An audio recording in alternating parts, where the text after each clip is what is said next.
Machine 1 घंटा में 1000 लोगों का काम खत्म कर देती है। 3 लोगों पर पैसा पहुंचता है।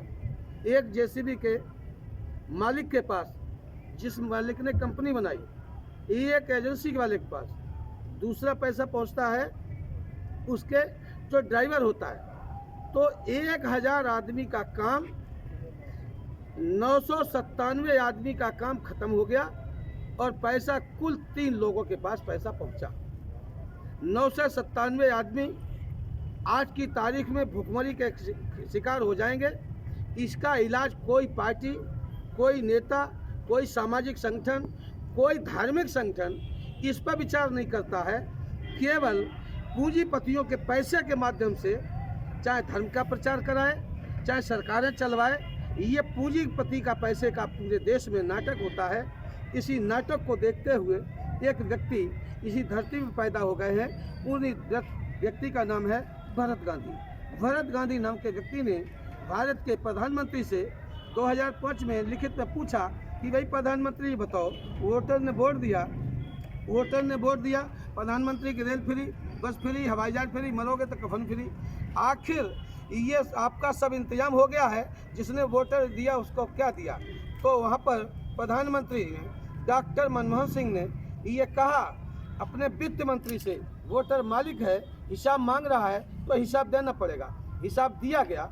जब यहाँ हिसाब दिया गया तो पी चिदम्बरम ने ये बताया कि जो टैक्स का पैसा होता है वो सरकार के खजाने में आता है, लेकिन देश चलाने वालों ने, नेताओं ने, कर्मचारियों ने इस देश के 80% नागरिकों को ये समझा दिया कि भैया ये पैसा जितना भी है पूंजीपति के पैसा से, टैक्स से देश चलता है। सच्चाई ये है इस देश में तो टैक्स जाता है, गरीबों घर घर से टैक्स जाता है। बिना टैक्स दिए कोई पैदा हो नहीं सकता, बिना टैक्स दिए कोई मर नहीं सकता। उस टैक्स से पैसा इकट्ठा होता है, वो टैक्स 3 भाग में बट जाता है। एक भाग सरकार चलाने वालों को, कार्यपालिका, न्यायपालिका, विधायिका, इनको वेतन देने में चला जाता है। एक स्थायी निर्माण में चला जाता है एक हिस्सा। तीसरा हिस्सा जो बचता है उस हिस्से का नाम है जन जन का विकास।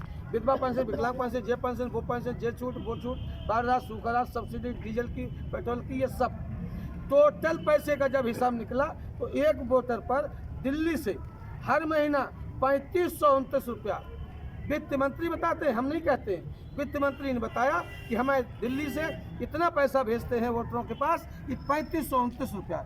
इससे पहले भारत के पूर्व प्रधानमंत्री स्वर्गीय राजीव गांधी थे। राजीव गांधी ने कहा कि हम दिल्ली से जब पैसा भेजते हैं, 100 रुपया भेजना चाहें तो लोगों के हाथ में 10 रुपया पहुँचते हैं, 90 रुपया बीच के दलाल खा जाते हैं। मैं नहीं कहता हूँ, ये भारत के प्रधानमंत्रियों ने जानकारी दे दी। यहाँ जब पहली बार लोकतंत्र आया तो हाथ उठा के वोट पड़ा। जब हाथ उठा के वोट पड़ा, आपस में मारकाट शुरू हो गई, तो व्यवस्था फिर बदली। कनस्तर में वोट पड़ना शुरू हुआ। कनस्तर की व्यवस्था में फिर चोरों ने चोरी कर ली और फिर गड़बड़ी हो गई। फिर व्यवस्था को बदला गया। फिर एकदम जो है मशीन लाई गई, वो मतपेटी लाई गई। मतपेटी कुछ नेताओं ने लग के मतपेटी को डंप करा दिया, मतपेटी जो है उठा के भाग गए। फिर व्यवस्था को बदला गया। व्यवस्था को बदलने के बाद ईवीएम कांग्रेस के ज़माने में आई। कांग्रेस के ज़माने में ईवीएम लाई गई, जानबूझ के लाई गई। और वो ईवीएम जब तक कांग्रेस रहा तब तक कांग्रेस ने गड़बड़ किया, और जो बच गया अब बीजेपी के हाथ में लग गई है ईवीएम। अब वो बीजेपी वाले जो वो धंधा कर रहे थे वही धंधा ये करने लगे हैं। अब वोट कहीं डालो और वोट कहीं निकलने चला जाता है। इसलिए इस देश के अंदर वोटर पार्टी का गठन हो गया है, और ये वोटर पार्टी पूरे देश में अब वोटरों के लिए बनी। जितनी भारत में पार्टियां हैं वो नेताओं के लिए बनी हैं, और ये वोटरों की पार्टी सिर्फ और सिर्फ वोटर के लिए बनी है। और ये कहती है कि अगर इस देश में एमपी को तनख्वाह मिलेगी, विधायक को तनख्वाह मिलेगी सरकार के खजाने से, कलेक्टर को तनख्वाह मिलेगी सरकार के खजाने से, तो वोटर ने भी वोट दे के सरकार बनाई है, उसका पैसा अब वोट डालने वालों को ही मिलेगा। ये बात संसद में जा चुकी है, हम नहीं कहे।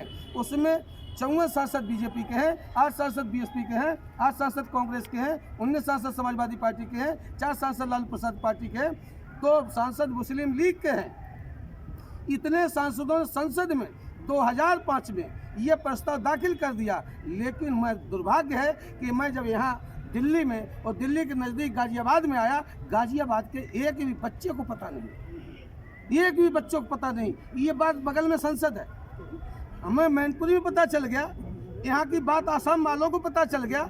आसाम में जो है सो धुआंधार प्रचार हो रहा है कि वोटरों को पैसा मिलना चाहिए, वोटरों को पैसा मिलना चाहिए, वोटर पेंशन चालू करो वरना कुर्सी खाली करो, यदि वोटर को नोट नहीं तो किसी पार्टी को वोट नहीं। ये वोटरों की लड़ाई है। सभी पत्रकार बंधुओं से कहते हैं, सभी कर्मचारियों से कहते हैं, एक बार भारत में पूरे 24 घंटे में एक बार वोटर बन जाना, एक बार वोटर बन जाना। यादव मत बनना, जाटव मत बनना, अब वोटर बन जाना। क्योंकि यादव बनोगे तो पैसा मुलायम के घर जाएगा, जाटव बनोगे पैसा मायावती के घर जाएगा, जाट बनोगे अजीत सिंह के घर में जाएगा। वोटर बन जाओगे तो पैसा फिर कल से तुम्हारे भी घर में आना शुरू हो जाएगा। ये प्रस्ताव पार्लियामेंट में है। इस प्रस्ताव में जो लोग काम करेंगे, यहाँ साफ सुथरी बात है, जो लोग काम करेंगे, ये अर्थ के बंटवारे का आंदोलन है, अर्थ के बंटवारे का आंदोलन है। महात्मा गांधी आए थे, महात्मा गांधी ने आंदोलन चलाया तो धरती बटी। डॉक्टर BR अम्बेडकर आए, उन्होंने संविधान दिया जिसमें हमें वोट का पावर मिला।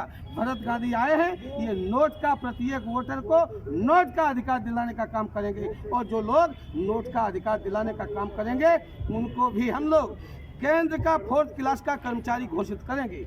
जो लोग इसमें काम करेंगे उसके लिए नोट छाप दिया, ये आइडिया छप गया है और ये आइडिया लोगों के पास जा रहा है। क्यों कि जिस दिन कानून बनाने का मौका मिलेगा, जैसे मोदी ने रात के 12 बजे कह दिया, रात के 12 बजे कह दिया नोट बंद, और वैसे ही रात के 12 बजे हम लोग भी कहेंगे कि अब नोट बंद की बात बंद करो। अब जितने लोगों ने वोटरों को वोटर पेंशन दिलाने का काम किया है उनका 4th क्लास का कर्मचारी घोषित कर देंगे, तब लोग भागेंगे। भैया कैसे मिलेगा? तो जिनके पास ये आइडिया नोट होगा वर्कर बनेंगे। क्योंकि सपा का वर्कर, बसपा का वर्कर, सारे वर्कर खाली नेताओं के चुनाव के काम आते हैं।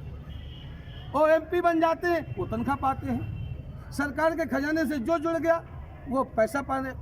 जो पढ़ा लिखा है, MA हो, PhD हो और नौकरी न लगाए, नौकरी न लगे, उसे अपनी औकात तलाशनी हो तो चौकी इंचार्ज के पास चला जाए और कहे मैं IM PhD, तो वह क्या कहेगा? दरोगा कहे गेट से बाहर, और वहीं हाई स्कूल फेल विधायक पहुंच जाए तो कुर्सी उठाए उठाए दरोगा घूमता है ना। अपनी जो है योग्यता जो है सो वहीं रह जाती है। इसलिए संविधान सबसे आगे है, और जब संविधान आगे है तो यहाँ पर देख रहे होंगे जब कोई नेता, यहाँ हमारे किसानों ने 12-13 महीना आंदोलन किया, यहाँ जब सारी फौज लगा दी गई आंदोलन के लिए, आंदोलन को रोकने के लिए फौजें लगाई गई। ये फौजें इसके लिए हैं, फौजें सीमा पर लगाने के लिए हैं। CRP लगा दी जाती है, BSF लगा दी जाती है। ये जल सेना, थल सेना, वायु सेना, वायुसेना, ये केवल देश में गरीब अगर कुछ मांगे तो आंदोलन रोकने में काम करती है और पूंजीपति को रखाने का काम करती है, पूंजीपति को रखाने का काम करती है। ये गरीबों के किसी काम नहीं आती है। इसलिए अब तैयारी हो गई है, इसमें वोटरों को पैसा मिलेगा। ये आंदोलन शुरू हो गया है। इसके लिए हम लोग ये ज्ञापन तैयार कर दिया है, ये ज्ञापन तैयार कर दिया है। हमारे कार्यकर्ता घर घर जाएंगे, ये ज्ञापन देंगे। और ये ज्ञापन ऐसे समझो, जब संसद में 137 सांसदों ने लिख के दे दिया कि वोटरों को कितना पैसा बनता है, जिनको वोट दे के भेज देते हो, ये संसद में बैठ के कहते हैं, संसद में बैठ के वही लोग कहते हैं कि वोटरों को पैसा नहीं मिलना चाहिए, क्योंकि हम 1 करोड़ रुपया खर्च करके आए, मुर्गा की टांग खिला के आए, पौवा पिला के आए, इसलिए इनको पैसा नहीं चाहिए, तनख्वाह मुझे चाहिए। तो अपना तनख्वाह का इंतजाम करते हैं। ये जो है ये ज्ञापन, वो ज्ञापन ऐसे समझो जैसे सरकार पर जब कोई कर्जा होता है, सरकार का कर्जा व्यक्ति पर होता है तो नोटिस भेजती है सरकार, और जब नोटिस में पैसा नहीं देते हैं तो उसकी नीलामी कर देती है सरकार। ऐसे ही सांसदों ने कह दिया है कि वोटर का पैसा बनता है, तो अब वोटर मालिक है और मालिक को भी नोटिस देना पड़ेगा, नोटिस देना पड़ेगा। जब आप हर वोटर इस नोटिस को देगा, प्रधानमंत्री कार्यालय में जाएगा, तब प्रधानमंत्री से 2 बार काम करेंगे। ये तो लिखा पढ़ी में देंगे, ये लिखा पढ़ी में रजिस्ट्री से जाएगा, और महीने में 1 दिन यहाँ के SDM को, यहाँ के कलेक्टर को, सब लोग मिलकर के अपनी गिनती कराएं किनको पैसा चाहिए, कितने लोगों को चाहिए और कितने लोग दिलाना चाहते हैं। यह लोग वहाँ पर कलेक्ट्रेट पर जाने का काम करें। और मैनपुरी जनपद में तो अब तक 25,000 लोगों ने अपना ये ज्ञापन प्रधानमंत्री कार्यालय को भेजा है। इसलिए मैंने दौरा करना शुरू किया है कि यह अभियान सभी जिलों में चले।